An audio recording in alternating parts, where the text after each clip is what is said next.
The 83rd call came at 2:17 a.m. Liam watched the screen of his phone, his ex-wife's name glowing with a desperate, manic light. It pulsed in the darkness of his hotel suite, a beacon of a past he had meticulously walled off. He didn't silence it. He simply watched it, a clinical observer studying a specimen under glass. 3 years ago, she had taken everything she could touch: the house, the savings, the art, the furniture, even the dog. She had left him with his clothes, his books, and a crushing sense of failure she had expertly manufactured for him. What she didn't know, what she could never have conceived, was that the one thing she couldn't take was the one thing that truly mattered. And tonight, the world had shown her its value. We've all felt underestimated at some point in our lives, haven't we?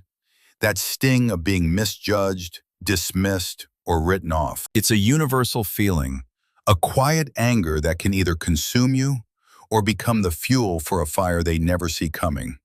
I'd love to know where you're watching from today, what part of the world you're in as you join us for this story. Let me know in the comments below. Now, let's rewind 3 years and witness the end of one world and the silent, unannounced beginning of another. The end felt less like a bang and more like the sound of packing tape being ripped from a cardboard box. Each tear was a final, severing sound in the hollow cathedral of the house they had built together. Liam stood in the grand foyer, its 2-story height now seeming to mock him, amplifying the emptiness. Sarah directed the movers with the crisp, efficient air of a field marshal, pointing at objects with a manicured finger. That vase, be careful, it's Ming Dynasty. The credenza goes to the new house. The sculpture? Yes, all of it. Each item was a memory being cataloged and shipped away. The sculpture was one he'd bought her after his first major commission, a twisting bronze that reminded him of her ambition. The credenza was a piece they had found in a small antique shop in Tuscany, a trip that now felt like a scene from someone else's life. She was not just taking possessions. She was systematically dismantling their shared history. "Liam, are you just going to stand there?" Her voice, sharp and impatient, cut through his reverie. "You need to sign the last of the transfer documents. My lawyer sent them over an hour ago." He looked at her. Sarah had always been beautiful, but now her beauty seemed weaponized. Her blonde hair was pulled back in a severe, elegant knot. Her dress was a sheath of dark blue silk, a power color. She looked every inch the victor, and she knew it. Her new life was already waiting, fully furnished, with a new man, Mark, whose primary virtues were his inherited wealth and his utter lack of creative ambition, which she found comfortably non-threatening.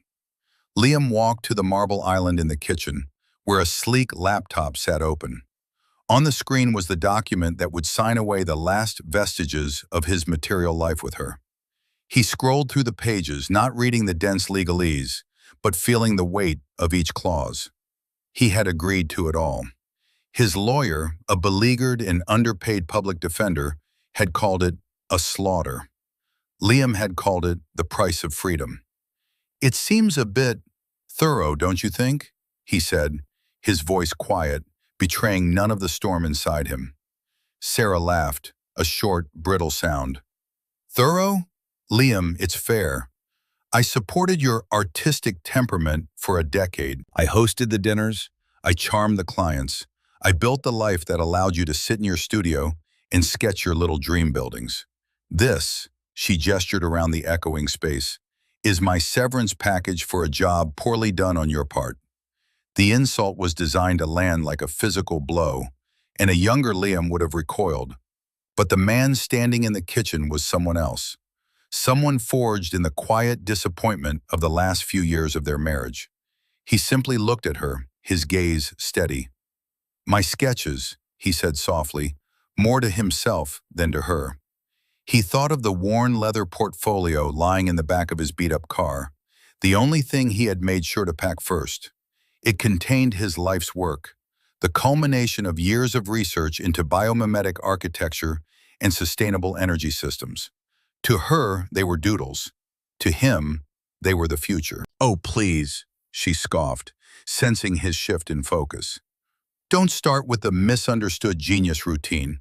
It's tired. Mark thinks it's pathetic. Mark, the silent enabler, the man who had been a guest at their dinner table a dozen times, now had an opinion on his life's work. Of course he did. Mark is in real estate development, Liam, she continued, her tone laced with condescension. He deals in tangible assets, in buildings that actually get built, not fanciful drawings that win you little awards no one's ever heard of. He knows what has value. The cruelty of the statement was its precision. She knew his deepest insecurity was the gap between his vision and his built reality. He had won prestigious design awards, been lauded in niche architectural journals, but he had struggled to get his more revolutionary ideas funded. The industry was conservative, risk-averse. Sarah had once championed his vision.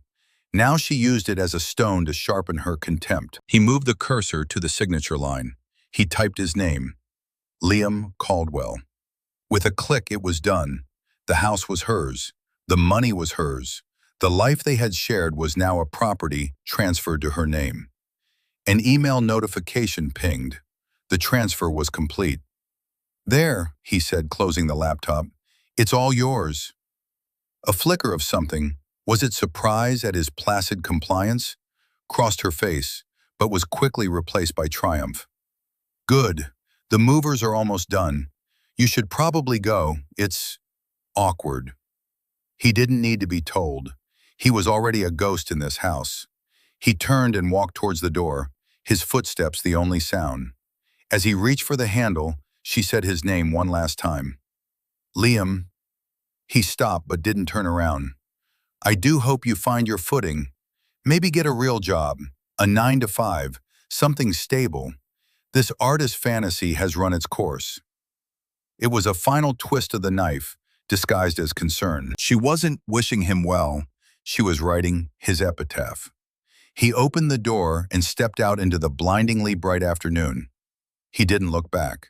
As he walked to his old car, parked on the street like a visitor, he could feel her watching him from the doorway, a queen surveying her conquered territory. He got into the car, the worn fabric of the seat a familiar comfort. On the passenger seat lay the leather portfolio. He placed a hand on it, the soft, scarred material cool beneath his palm. It was all he had left. It was all he needed. The engine turned over with a reassuring rumble, and he pulled away from the curb, driving towards a future that was a complete and terrifying blank. He didn't know where he would sleep that night, but for the first time in years, he felt the exhilarating, frightening thrill of being entirely, unequivocally free. The price had been high, but the cost of staying would have been everything. The first year was a lesson in humility. Liam found a small, one-bedroom apartment in a part of the city he'd only ever driven through on his way to somewhere else. The building was a tired, 4-story walk-up from the 1970s, its brick facade stained with the memory of harder rains.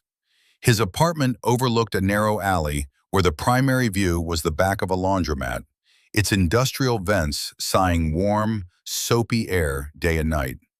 For a man who had once lived in a glass-walled house overlooking the ocean, it was a dramatic contraction of existence. The grand spaces he once inhabited were replaced by a living room that was also his dining room, and most importantly, his studio. He bought a cheap folding table and 2 sawhorses from a hardware store and set them up under the room's only window. This became his drafting table, the heart of his new, diminished world. The walls remained bare, save for the complex schematics and equations he began pinning to them. They were the only decoration he needed, a tapestry of his own mind.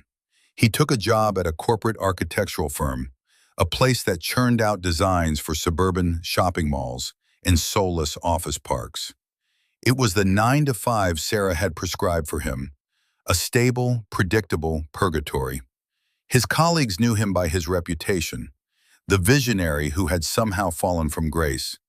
They treated him with a mixture of pity and wary respect. He was overqualified for the work he was given, which mostly involved reviewing HVAC layouts and ensuring compliance with local building codes. It was tedious, soul-crushing work, but he approached it with a quiet diligence that baffled his superiors. They didn't understand that the job was his camouflage. The steady, if modest, paycheck paid for his rent and simple meals. The predictable hours left his nights and weekends entirely his own. While his colleagues went to happy hours and complained about their workloads, Liam would go home, make a simple dinner of rice and vegetables, and then turn to his real work. The work in the leather portfolio. Under the dim light of his desk lamp, the barren apartment would transform. It became a laboratory of ideas. He filled notebooks with calculations, refining his concepts for a new type of structural support system inspired by the radial patterns of diatom shells. He spent hours on his computer, running simulations of how his proposed building materials, a carbon-negative concrete that absorbed CO2 as it cured, would withstand seismic activity and extreme weather. He was building a skyscraper on paper, a tower that was not just a structure, but a living organism. It would generate its own power from photovoltaic glass and the kinetic energy of its elevators. It would recycle every drop of water, its internal plumbing, a closed loop of filtration and reuse. He called it the Helios Tower. It was audacious, impossible, and it consumed him. One evening, about 6 months after the divorce, necessity forced him out of his sanctuary. His refrigerator was empty, and he walked the few blocks to a small, upscale grocery store he used to frequent with Sarah. He was in the produce aisle, inspecting a head of broccoli with the same focused intensity he gave his schematics, when he heard her voice. And the caterer was simply a nightmare, but the party was a success. Everyone who matters was there. It was Sarah. Liam froze, his hand hovering over the vegetables. He felt a sudden, primal urge to flee, to disappear behind a display of organic kale. But it was too late. "Oh my God, is that Liam?" He turned slowly. Sarah stood there, looking even more radiant than he remembered. She was with Mark. They were both dressed for an evening out. Sarah in a shimmering cocktail dress, Mark in a tailored suit that probably cost more than Liam's monthly rent. They were a portrait of effortless wealth, and they were looking at him as if he were a curious fossil they'd stumbled upon in a museum. Liam, in his faded jeans and a worn gray sweatshirt, was acutely aware of the contrast. "Liam, fancy seeing you here," Sarah said, her voice dripping with a sweet, false surprise. Her eyes did a quick, dismissive scan of his attire, a flicker of a smirk playing on her lips. Mark, a man whose features seemed perpetually arranged in an expression of smug satisfaction, stepped forward, extending a hand. "Caldwell, good to see you, man. Keeping a low profile, I see." Liam shook his hand briefly. It was soft and dry. "Hello, Mark. Sarah." He kept his voice even, a flat, calm surface on a turbulent sea. "We almost didn't recognize you," Sarah continued, her gaze sweeping around the humble grocery store as if she were a visiting royal inspecting the peasants' market. "This is a little far from your old haunts, isn't it?" "My needs are simpler these days," Liam replied, letting the statement hang in the air. "Right," Mark chuckled, a sound that was more of a condescending exhalation. "Heard you landed at Henderson and Gage. Solid firm. Bit of a step down from running your own studio, but hey, stability, right? That's what's important." He clapped Liam on the shoulder in a gesture of feigned camaraderie that was actually a clear assertion of dominance. The humiliation was a physical thing, a heat that rose in Liam's chest. They were performing for each other, reinforcing their own superiority by highlighting his perceived failure. He was their cautionary tale, the ghost of ambition past. "I was just picking up some dinner," Liam said, trying to steer the encounter to a close. He gestured with the head of broccoli in his hand. Sarah's eyes landed on it, and a look of genuine pity, or a masterful performance of it, crossed her face. "Oh, Liam, are you eating properly? You look thin. You should let me have my assistant send you one of those meal prep boxes. The ones with the pre-portioned ingredients. It would make things easier for you. The offer was a masterpiece of condescension. It positioned her as the benevolent caregiver and him as the helpless incompetent, unable to even feed himself. It was designed to infantilize him, to strip him of the last vestiges of his adult autonomy in front of her new partner. He looked at her, then at Mark, who was watching with an amused glint in his eye. This was their new favorite sport, patronizing Liam. He felt a sudden, cold clarity. They didn't see a person. They saw a story they told themselves, a narrative that made their own lives feel more successful, more justified. He gave them a small, tight smile. "Thank you for the offer, Sarah, but I'm quite capable of feeding myself. My needs, as I said, are simple." He placed the broccoli in his basket with a deliberate, final gesture. "It was good to see you both. Enjoy your evening."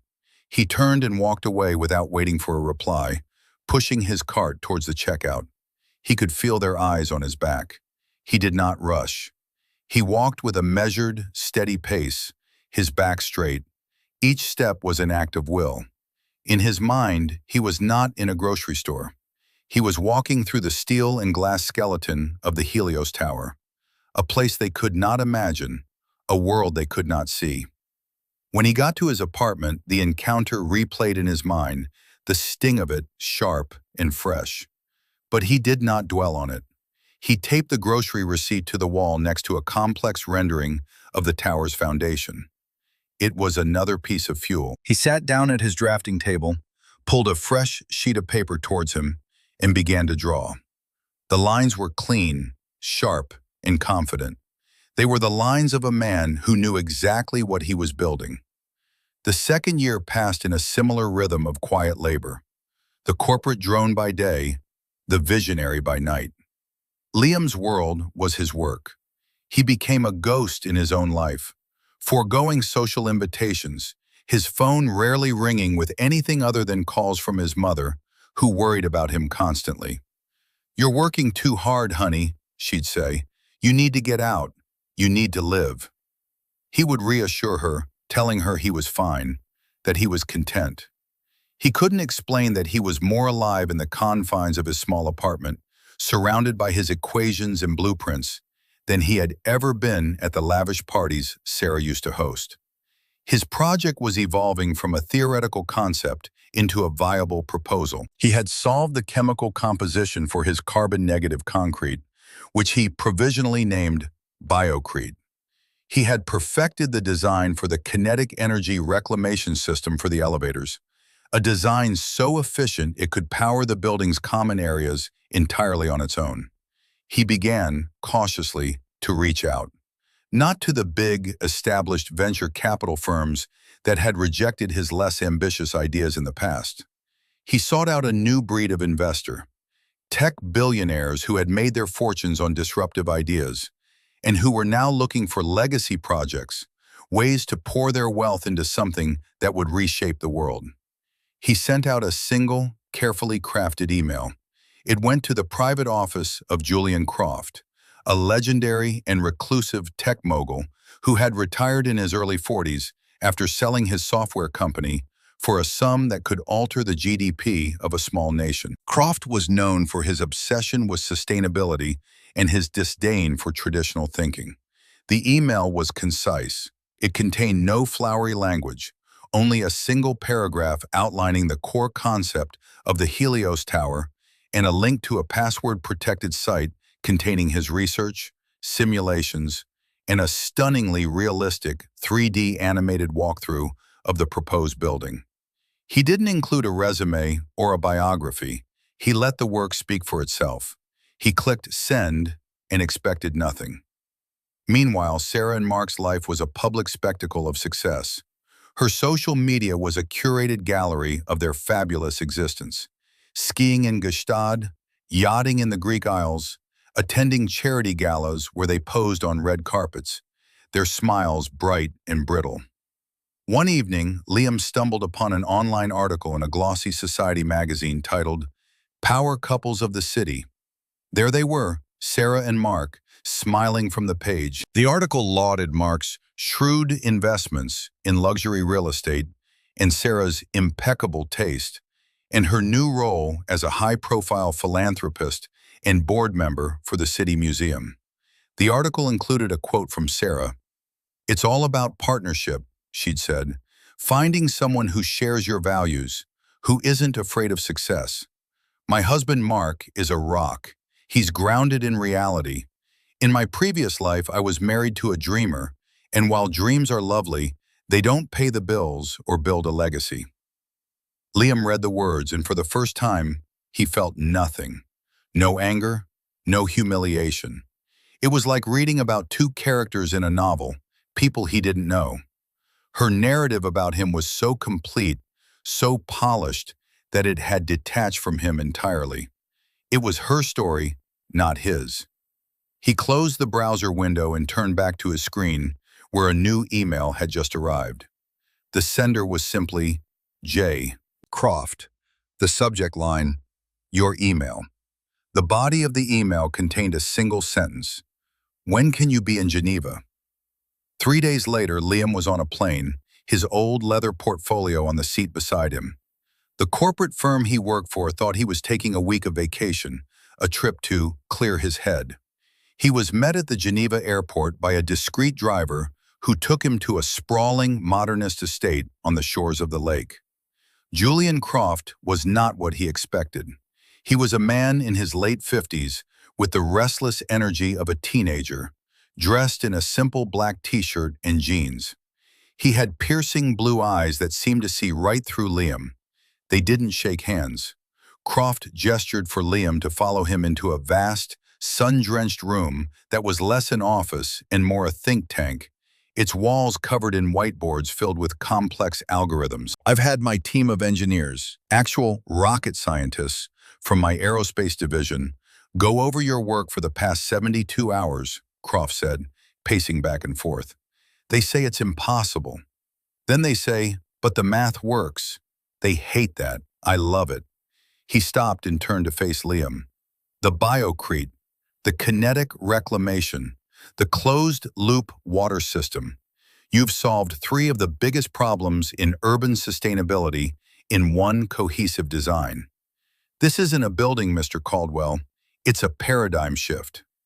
Liam found his voice. "I believe so." "Belief is for priests. You have data," Croft shot back, a grin spreading across his face. "I have one question. Why me?" "Because you don't invest in what is," Liam said calmly. "You invest in what could be, and you're not afraid to build it."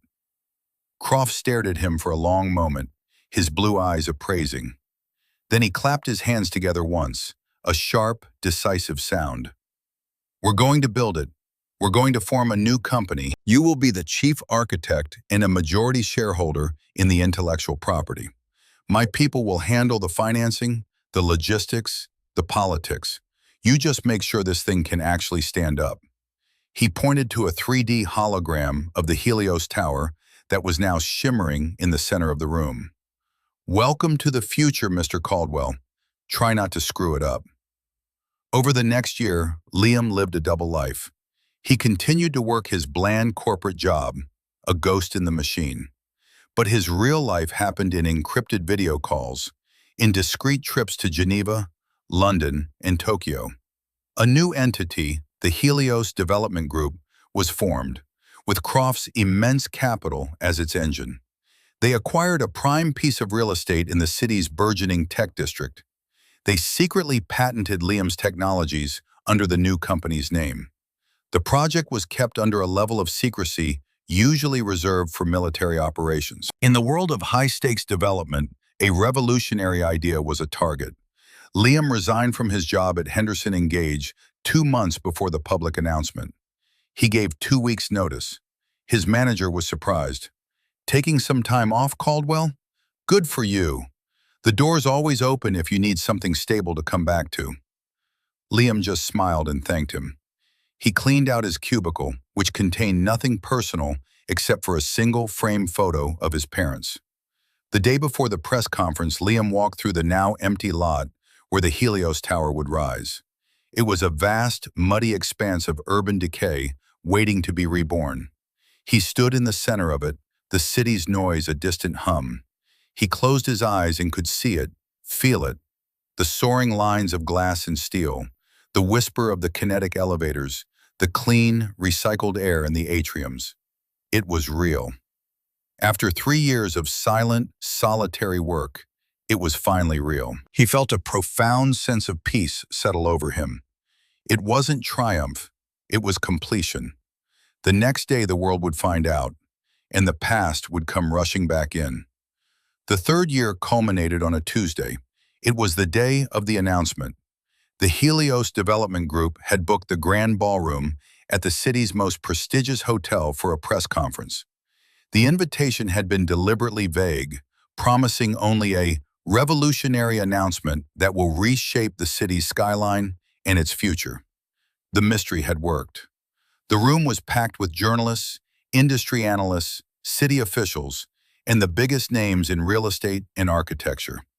Liam stood backstage, not in a suit, but in a simple, well-cut dark gray jacket, a crisp white shirt with no tie, and dark trousers. It was his uniform, the attire of a man who lets his work do the talking. Beside him, Julian Croft, similarly dressed, was vibrating with energy. "Ready to let the cat out of the bag, Liam?" he asked, grinning. "They think we're announcing a new luxury condo. They have no idea." Liam took a slow, steadying breath. He felt a strange calm, the quiet at the eye of a hurricane. His gaze drifted over the murmuring crowd, and he saw them, the partners from his old firm, the developers who had dismissed him, the critics who had called his work fanciful. They were all here, hungry for the next big thing. Meanwhile, 20 miles away in their sterile, minimalist mansion, Sarah and Mark were having a quiet evening.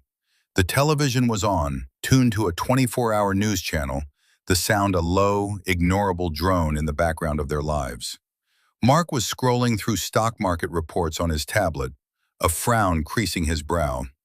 His portfolio, heavily leveraged in traditional commercial real estate, had been underperforming for months. Sarah was flipping through an advanced copy of an art auction catalog, circling lots with a silver pen. "Did you see the guest list for the mayor's gala?" she asked, not looking up. "The Crofts are coming. Julian Croft. Can you imagine? If I could just get 5 minutes with him, I could get him on the museum board. That would be the ultimate coup." Mark grunted, distracted. "Good luck. The man's a ghost. No one gets near him." On the television, the local news anchor broke away from the national feed. "We're going live to the Fairmont Grand, where a major announcement is underway. There's been a lot of speculation about what the secretive Helios Development Group has planned. Let's go to our reporter on the scene." The screen cut to the packed ballroom. Sarah glanced up, bored. "Another condo tower, I'm sure. So tedious." The camera panned across the stage, where the mayor was now at the podium. "A project of vision, of courage, and of a scale our city has never seen before. It is my great honor to introduce the man behind this vision, the founder of the Helios Development Group, Mr. Julian Croft." Croft walked to the podium to a smattering of polite applause. Sarah sat up a little straighter. "That's him. That's Julian Croft." Mark looked up from his tablet, his interest piqued. "What's he doing building here?" Croft was brief. "Thank you, Mayor. My company doesn't build buildings. We build the future. For years, the dream of a truly sustainable, self-sufficient skyscraper has been just that, a dream. Today, it becomes a reality. But I am just the engine.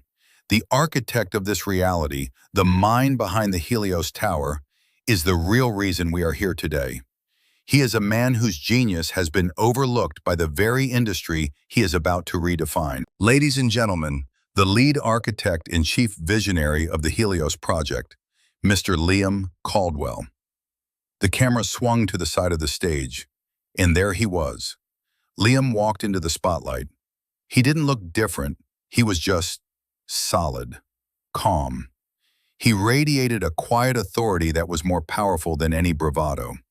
In their living room, silence descended. A thick, heavy, uncomprehending silence. Sarah's silver pen dropped from her fingers and clattered onto the marble floor. "No," she whispered. It was a sound of pure disbelief. Mark just stared, his mouth slightly agape. "Caldwell? You're Liam?" On the screen, Liam was at the podium. Behind him, a massive screen flickered to life, showing the animated rendering of the Helios Tower. It rose into the sky, a thing of impossible grace and power, its glass skin shimmering, clouds parting around its spire. The crowd in the ballroom gasped. It was beautiful. It was breathtaking. "The Helios Tower is not just a building," Liam's voice filled the room, calm and measured. It was the same voice that had agreed to the divorce terms, the same voice that had ordered broccoli in a grocery store. But now it commanded the attention of the entire city. It is an ecosystem. Its foundation will be poured with a new material, biocrete, that sequesters more carbon than is used in its production, making it the world's first carbon-negative skyscraper. Its glass skin is a next-generation photovoltaic system, generating all the power it needs. Its elevators will feed kinetic energy back into the grid. He continued to speak, explaining the complex systems with a simple, elegant clarity. He wasn't boasting, he was teaching. Back in the mansion, Sarah was frozen. Her mind was a maelstrom of confusion. Liam? Her Liam? The failed dreamer? The man she had pitied and discarded? How? When? The man on the screen was not the man she had written off. This was someone else, someone powerful, someone important. The news anchor's voice cut in, filled with awe. "We're hearing from our sources that the Helios Tower is a privately funded $5 billion project. Mr. Caldwell is not just the architect. He holds the patents to the core technologies and is a majority shareholder in the newly formed company. A company analysts are already predicting will be valued in the tens of billions once these technologies are licensed globally." $5 billion. Tens of billions. The numbers were astronomical, nonsensical. They were numbers that reshaped reality. Sarah's world, so carefully constructed, so solid and unassailable, began to fracture. The foundation of her superiority, her belief in her own shrewd judgment, cracked. She had held a winning lottery ticket in her hand for 10 years and had not just thrown it away, but had torn it to shreds and laughed while doing it. Mark finally spoke, his voice a strained croak. His little sketches, those were his little sketches? He looked at Sarah, a new cold light in his eyes. It was the look of a man realizing he had been played for a fool. Not by Liam, but by his own wife's arrogance. On the screen, the press conference was ending. Liam was being mobbed, surrounded by people trying to shake his hand, to get his attention. He handled it with a calm grace, nodding, smiling faintly, a man completely in his element. He looked happy, at peace. Sarah felt a surge of something hot and violent in her chest. It was rage. It was panic. It was a desperate, clawing need to understand, to reclaim, to somehow reinsert herself into this new narrative that had inexplicably erased her from the starring role. She snatched her phone from the table. Her fingers trembled as she scrolled to his name. Liam Caldwell. A contact she hadn't deleted, perhaps as a small, satisfying reminder of her past triumph. She pressed the call button. It went to voicemail. "The person you are trying to reach is unavailable. Please leave a message." She hung up and immediately called again. Voicemail. Again. Voicemail. "What are you doing?" Mark asked, his voice flat. "He has to answer," she said, her voice tight, frantic. She was pacing now, the sleek, cold floor of her mansion feeling like the deck of a sinking ship. "He has to talk to me." She called again, and again, and again. Each unanswered ring was a fresh wave of humiliation, a confirmation of her sudden, shocking irrelevance. The man who had once been at her beck and call was now inaccessible, a figure on a screen, a name being spoken with reverence by news anchors around the world. She had cast him out, and in doing so, had cast herself into the wilderness. The calls became a mindless, repetitive motion, a desperate tapping against a wall that had suddenly materialized around her. She didn't know it yet, but it was a wall he had not built. It was a wall she had. The first call came as Liam was stepping off the stage, engulfed in a sea of well-wishers and clamoring journalists. His phone vibrated in his pocket, a minor tremor in the earthquake of his public arrival. He glanced at the screen, saw Sarah's name, and felt a flicker of, not surprise, but inevitability. He let it go to voicemail. The second came as Julian Croft threw an arm around his shoulder, steering him through the throng. "You did it, you magnificent bastard! You had them eating out of your hand!" The phone vibrated again. Liam ignored it. By the time he was in the quiet sanctuary of the black car pulling away from the hotel, the call log showed 9 missed calls. As the car sped through the city, past the office parks he used to work in, and the restaurants he could no longer afford, the calls kept coming. 10th, 11th, 12th. Each one a frantic, unanswered ping against the shield of his new reality. He didn't feel triumph. He didn't feel vengeful glee. He felt a profound and weary sadness. He had known this moment would come. He had rehearsed it in his mind 1,000 times. But the reality of it was just pathetic. Her desperation was not satisfying. It was bleak. He checked into the penthouse suite Julian's office had booked for him. It was a sprawling space of glass and steel, with a panoramic view of the city skyline. On a table in the center of the room, a bottle of impossibly expensive champagne sat chilling in a silver bucket, a note from Julian beside it. "To new skylines." Liam walked to the window and looked out. He could see the spot, the dark patch of land by the river, where the Helios Tower would soon begin to rise. His phone buzzed on the marble-top bar, a new notification type, voicemail, then another, and another. He picked up the phone. 27 missed calls, 6 voicemails. Against his better judgment, he pressed play on the first one. Sarah's voice filled the silent room, tight and breathless. "Liam, it's me, Sarah. I saw the news. Call me. We need to talk." It was a command, her old default setting, the Empress summoning a subordinate. He played the second one. Her tone had shifted slightly. "Liam, seriously, what the hell is going on? A $5 billion project? Since when? You have to call me. This is insane." The confusion was starting to curdle into anger. The third voicemail. The anger was gone, replaced by a strained, wheedling tone he'd never heard from her before. "Liam, honey, it's me. I'm worried. This is all so sudden. Are you okay? This Croft guy, can you trust him? I just want to make sure you're protected." The false concern was more insulting than the anger. She was already trying to reposition herself as his confidant, his protector. He deleted it without listening to the rest. The calls continued, a frantic, rhythmic assault.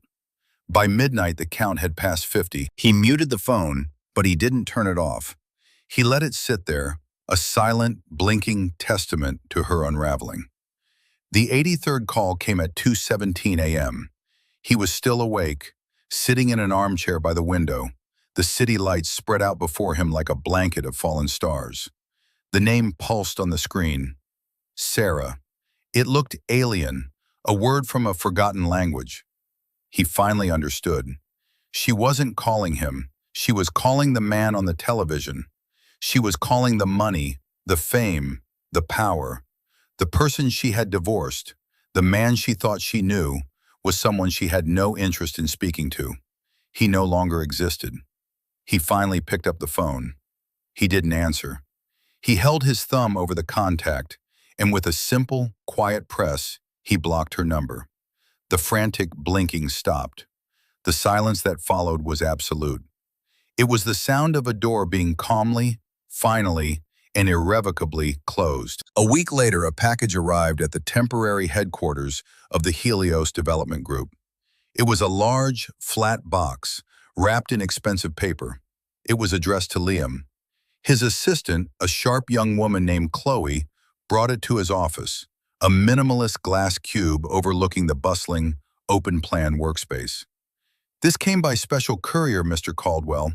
The sender is a Sarah Reddington." She used Sarah's new married name. Liam looked at the box. He knew what it was. "Thank you, Chloe. You can leave it." After she left, he stared at it for a long minute. Then he methodically unwrapped it. Inside, nestled in layers of tissue paper, was a framed photograph. It was from their wedding day. They were both smiling, young and impossibly hopeful, caught in a moment of sun-drenched optimism. Taped to the back was a handwritten note on thick, cream-colored cardstock, the kind Sarah used for formal correspondence. "Liam, I know you're angry. I know I made mistakes. I was young. I was foolish. I didn't understand what I had. This man on the television, this genius, he's the man I fell in love with. I just lost sight of him. But he's still in there. You're still in there. Mark and I are separating. It was all a terrible mistake. I think I've known it for a long time. He never understood me, not like you did. I don't want anything from you. I just want to talk. I want to understand. I want my friend back. I still love you. Sarah." Liam read the note twice. It was a masterwork of revisionist history. Every sentence was a carefully crafted lie, a hook designed to snag his sentimentality. "I didn't understand what I had." Translation: "I didn't realize you were going to be rich." "Mark and I are separating." Translation: "My current asset is underperforming, and I want to trade up. I just want my friend back." Translation: "I want access. I still love you." This was the most audacious lie of all. She didn't love him. She loved what he represented. She was in love with his stock price. He picked up the framed photo and looked at the smiling faces. The man in that photo was gone. Sarah had killed him. And in his place stood someone she could never know because she lacked the instruments to measure him. She only had a yardstick for wealth and status. She had no way to measure integrity, resilience, or the quiet strength of a man who could turn the world's dismissal into the foundation for a masterpiece. He slid the photo out of the frame. He looked at the image of his younger self and felt a pang of sympathy for the boy who had no idea what was coming. Then, he tore the photograph in half, separating his image from hers. He dropped the pieces into the wastebasket. He then took the note, folded it once, and placed it in his old leather portfolio, which sat on the corner of his new, expansive desk. He put it in a pocket with other artifacts: the humiliating grocery receipt, the condescending magazine article, the final divorce decree. It wasn't a collection of grievances he nursed. It was data. It was a reminder of the price of admission to this new life. A reminder of what happened when you allowed others to define your worth. His intercom buzzed. It was Chloe. "Mr. Caldwell, Ms. Vance from the Urban Development Council is here to see you." Elena Vance. She was a force of nature, a sharp, brilliant urban planner who had been an early vocal supporter of his unbuilt projects, even when it was unfashionable. She had been one of the first people to call him after the announcement, not with frantic questions, but with a simple, joyful, "It's about damn time, Liam." She was his unexpected ally, a voice of sanity in the sudden storm. "Send her in, Chloe." Elena walked in, her face alight with energy. She wasn't like Sarah. Her beauty was in her intelligence, her power in her competence. She carried a roll of blueprints under her arm. "Don't tell me you're already redesigning the lobby," Liam said with a smile. "Worse," she laughed, spreading the blueprints across his desk. "I've got ideas for the public transit integration. If we're building the future, let's do it right." She looked at him, her expression turning serious for a moment. I heard about the calls and the packages. Are you okay? Liam looked from the blueprints to her concerned face. He thought of the desperate voicemails, the manipulative letter, the ghost of a life he had so thoroughly escaped. He felt a wave of gratitude for this new reality, for this room, for this work, for this woman who saw him for exactly who he was and had always been. "I'm better than okay, Elena," he said, and it was the truest thing he had ever said. He tapped the blueprints. "I'm building." The meeting, when it finally happened, was on his terms. 2 weeks after the press conference, after a relentless barrage of emails and messages sent through mutual acquaintances, Liam agreed to see her. He did not grant her the drama of a private, intimate setting. He instructed his assistant to schedule a 30-minute meeting in a glass-walled conference room at the Helios Group's offices. It was a professional courtesy, nothing more. Sarah arrived 10 minutes early. She was dressed in a way Liam had never seen before, understated, almost demure. A simple black dress, minimal makeup, her hair down. It was a costume, a carefully chosen uniform of contrition.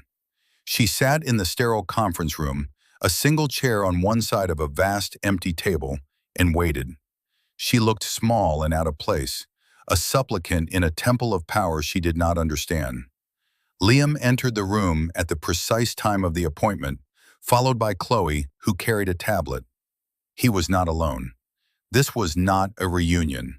It was a deposition. "Sarah," he said, his voice polite but distant. He did not sit opposite her. He remained standing at the head of the table. "You have 28 minutes. The cold precision of his words clearly rattled her. She had expected a tearful, angry confrontation, something emotional she could manipulate. She was not prepared for this corporate chill. "Liam, thank you for seeing me," she began, her voice soft and rehearsed. "I know you must hate me." "Hate is a useless emotion, Sarah. It requires an investment of energy I'm not willing to make," he replied calmly. "I don't hate you. I'm simply finished. What did you want to discuss?" She flinched. "I wanted to apologize," she said, placing a hand on her chest. "I was wrong. About everything. I was insecure and afraid, and I tore you down because I couldn't understand what you were building. I see that now. I see you." It was a good speech. She had probably practiced it in the mirror. But Liam was no longer the audience for her performances. "You see a man on television. You see a number in a news report," he stated, his voice devoid of accusation. It was a simple statement of fact. "The man you divorced, the one you told to get a real job, is the same man standing in front of you. The only thing that has changed is your perception of his value, which means you never valued him in the first place. You only valued his potential market price." This was the moral mirror. He was reflecting her own shallow calculus back at her, and the image was ugly. She recoiled, her composure cracking. "That's not fair," she protested, her voice rising. "I loved you. We built a life together." "We did," Liam agreed, "and then you liquidated it. You called it a severance package, I believe." He turned to his assistant. "Chloe, could you bring up the file titled Divorce Correspondence?" Chloe tapped her tablet, and on the large screen on the wall, an email appeared. It was the one Sarah had sent him via her lawyer, detailing the asset division. It was a brutal, one-sided document. "This is what you thought our life was worth," Liam said, his voice still quiet, yet it filled the room. Then there was the encounter at the grocery store. He looked at Sarah. "You offered to send me meal prep boxes because you pitied the man buying his own broccoli. You and Mark stood there and mocked my step down to a stable job." He continued, his voice never rising, but each word landing with the weight of a stone. "Then there was the article. In my previous life, I was married to a dreamer, and while dreams are lovely, they don't pay the bills. That was you, wasn't it? Publicly defining me as a failure to elevate your new status." He was not angry. He was simply listing grievances, cataloging the data points of her character. He was an architect reviewing a failed structure, pointing out the fatal flaws in its design. Sarah was pale now, her facade of contrition stripped away, revealing the raw panic beneath. "Why are you doing this?" she whispered, tears welling in her eyes. The tears were real, but they were tears of self-pity, not remorse. "Because you asked for this meeting to understand," Liam said. "So I am helping you understand. You did not make a mistake, Sarah. You made a choice. You chose a life of curated appearances and transactional relationships. You chose Mark because he was a safe, predictable asset. You discarded me because you assessed my value and found it lacking. Your assessment was simply, catastrophically, wrong. It was a bad investment. And you, of all people, should understand the consequences of a bad investment." The business metaphor was the cruelest cut of all, for it used the language of her own worldview against her. She finally broke. "So that's it? You're going to destroy me?" she cried, the tears now flowing freely. Liam looked at her, and for the first time, he felt a flicker of something close to pity. Not for her, but for the empty life she had so carefully constructed. "Destroy you?" he said, a note of genuine surprise in his voice. "Sarah, I'm not going to do anything to you. I'm not thinking about you at all. My life is full. I'm building things. I have work to do." He gestured around the room, at the empire rising around him. "You are a footnote in a chapter I finished writing 3 years ago. This meeting is over." He turned and walked out of the room without a backward glance.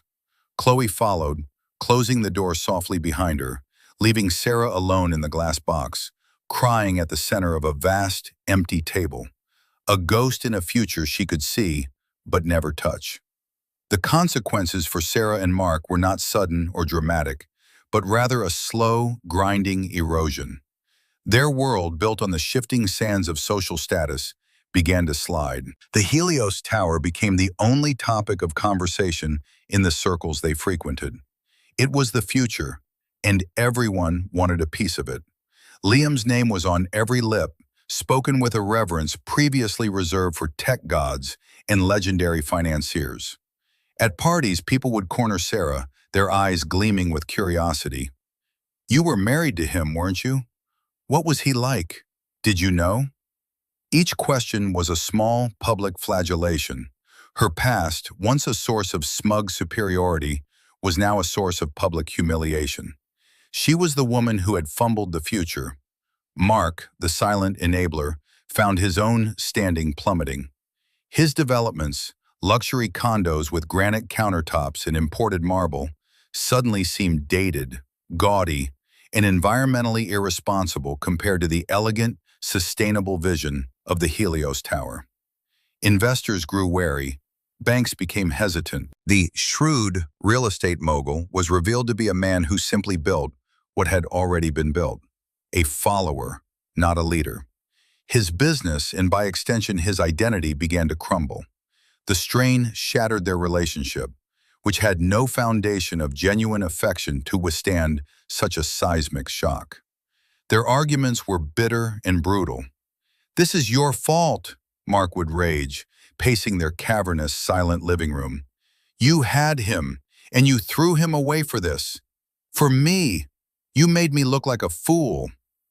"I made you look like a fool?" Sarah would scream back. "You were right there with me, laughing at him in the grocery store. You loved it.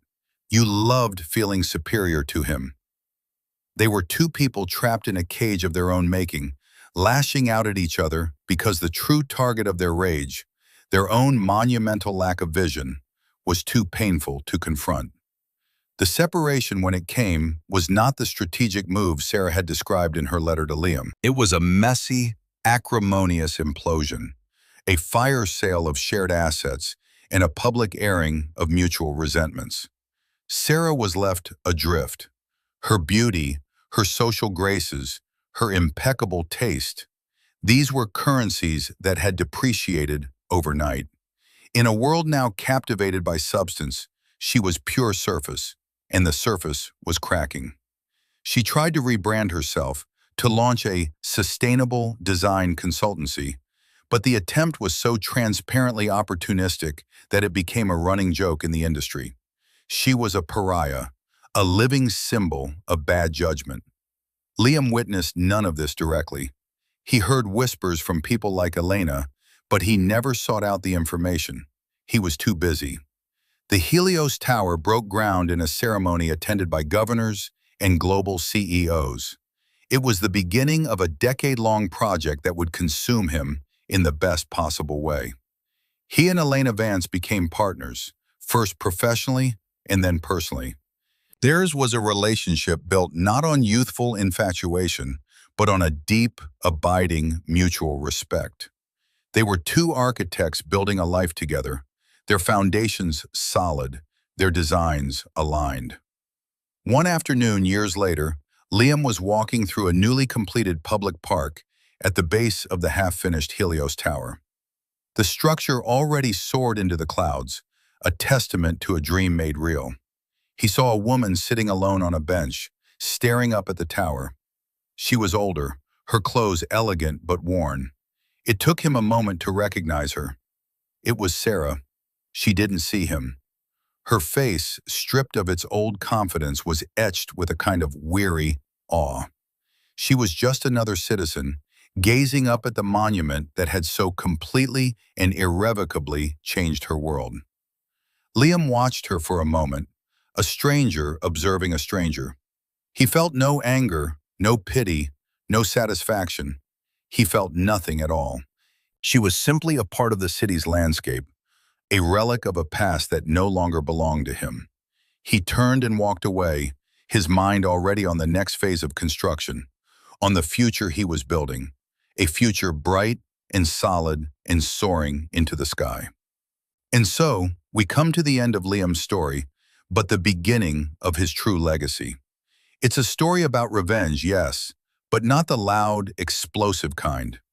It's about a quieter, more profound victory, the victory of integrity over arrogance, of patience over impatience, of substance over surface.